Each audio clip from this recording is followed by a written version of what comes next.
Hi everyone, my name is Heather and I'm the person behind Happy Puppy Truffles. Today I wanted to share with you guys an unboxing or unwrapping of origami paper. I wanted to share with you guys a couple of different versions of Kusudama kits that you can get. I think I've shared with you guys one also from TOYO, and to be completely honest, I would recommend to anybody that if you're trying to buy a Kusudama kit that you probably don't want to get the TOYO one. It's not super bad, but the paper in it is a little disappointing. And I just think that these kits are so much worth paying the tiny little bit more that you pay, because the paper in them is usually a lot more fun.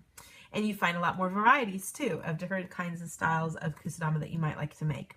Now, these kits originally were about 230 yen, but then I was able to get them on sale for 100 yen, which is better than the 100 yen store even, because with tax it's 100. So if I go to the 100 yen store, it's 108 yen. So these are both made by TOYO, I believe. Yes. And they're just two examples of some of the different kinds of Kusudama that are available. Now, the idea, this is all starting with fairly smaller paper that gives you a larger kind of finished piece, and some very different kinds of ways of approaching stuff, because this is more of an assembly type where you make the flowers and you glue the pieces together and stuff. So, and this is more of a traditional style Kusudama. But inside the kit, you get everything you need to make this, and it's always just so fun because the paper in them is usually really nice. So I wanted to share it with you guys here. And then, of course, there's also the little piece of string that you need, which is good. You need that to put at the bottom. And all the paper is double-sided and is ready with all those beautiful, brilliant colors. And then all you're doing is following the instructions here to make the kind of pieces that you then need to put together to make your finished Kusudama.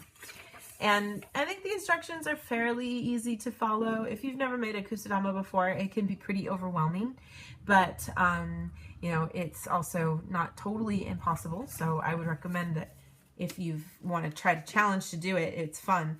Now, it does take a while, as you can tell. There's a lot of sheets of paper here. I think you wind up making 62 sheets of origami paper. So, it's not something that you can do in one night. It's going to take a while to put the energy and the effort into making all the pieces that you need for this, but still very cool. And then there's this one here that's got this cool assembly, and it looks like actually it uses a neat fold trick actually, as opposed to just gluing it on here, but it's meant to look like a sakura dama. So you've got this beautiful iridescent paper in here, and you can tell already that this particular one doesn't work from square pieces of paper, but rather rectangle shape. And then the instructions are included here for what you'd need to do to make those. And this particular origami is made from lots of different little pieces being pieced together to create a finished sort of bloom like you can see here. And then those pieces connect to each other and connect to each other. So it's a little more complex than you might think at first glance. It's not just gluing them all together. It's the idea of piecing these pieces together. And it looks like a really fun project. I would like to try to challenge to make it, because it looks like the finished piece is just absolutely beautiful. There isn't any like hanging part for this, because you can have it just standing around if you wanted, whereas this is more of a traditional Kusudama style that you actually hang them with the string. So, but I wanted to kind of let you guys see some of them, because I do think that they're worth a little bit of extra money. And in my case, I didn't even pay any extra money. It was actually cheaper than going to the 100 yen store. And the quality of paper is so much better. You're doing a more fun kind of advanced sort of fold. So it's definitely worth that, I think. But keep it in mind, because I know a lot of times if you go to Kyoto and you're there on a touristy kind of thing, and it's very tempting, you'll see these and they're really overpriced at souvenir shops. They try to charge you $10 for one of these.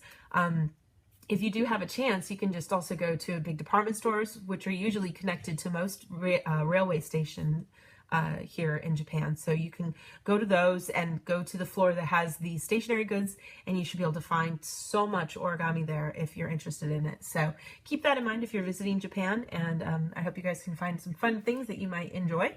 And I'll have some other things to share with you guys in the days to come. Thanks again so much for watching, and I'll see you all next time. Bye!